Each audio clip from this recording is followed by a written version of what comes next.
What's up, guys? Let's talk about Wildling. So this is a 2018 horror fantasy film and feature directorial debut from Fritz Böhm, and it stars Bel Powley Brad Dourif as well as Liv Tyler. It premiered at South by Southwest last month and just recently went out on video on demand and in select theaters last week. It's essentially about a young girl named Anna who grows up living in this very dark, secluded home, and the only person she knows is this man who calls himself Daddy. In this way, the film kind of reminded me of Room with Jacob Tremblay and Brie Larson. But much of the comparison ends there, as this film definitely has its own unique, interesting storytelling perspective. It starts off really creepy as we hear Dourif tell a little bit of a story about the Wildling, and of course he is most known for playing Chucky in the Child's Play films. His voice is very iconic, and he definitely portrayed this character very well and made it quite interesting just trying to figure out what his motives were. We learn that there's something dark and dangerous about a Wildling. We don't really know what it is for a while. We see him give Anna these specific shots every day, and her health begins to worsen. At some point, a crucial moment takes place, and she ends up in the hospital where we meet Liv Tyler's character, who plays a sheriff. Her name is Ellen, and she ends up taking Anna into her home to live while they try to find her a new home. This is where we're also introduced to Ellen's brother Ray, who lives with her. Now, I don't want to give too much about the story away from this point on, but I found it to be a very interesting film that I think you guys should check out. It definitely has some flaws, which I'll get into. One aspect I really enjoyed about this film was the development of Anna's character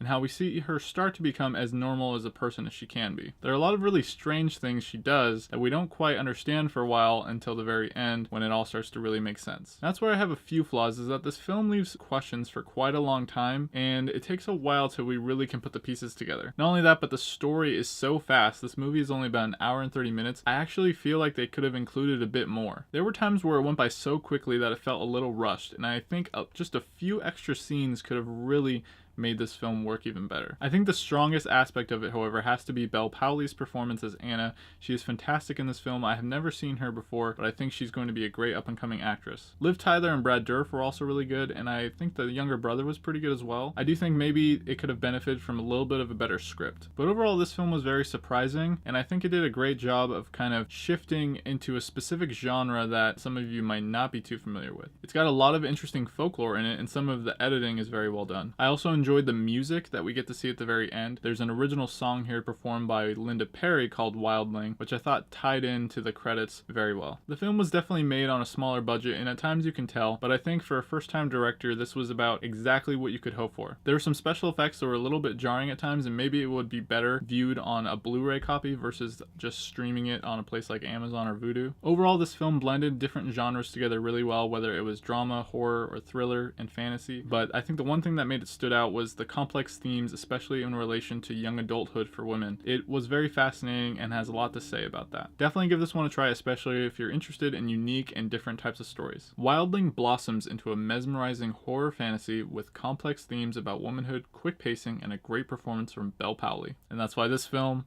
is a diligent pick. As I said, guys, I hope you checked this one out. If you did, please leave a comment down below. I'd love to discuss more about it with you. And if you could think of any other films that are similar to this that you have to recommend, please let me know as well. My name is Dylan, and if you enjoyed the review, subscribe to my channel while this video ends, and send me a thumbs up before you go. Thanks for watching, and stay diligent.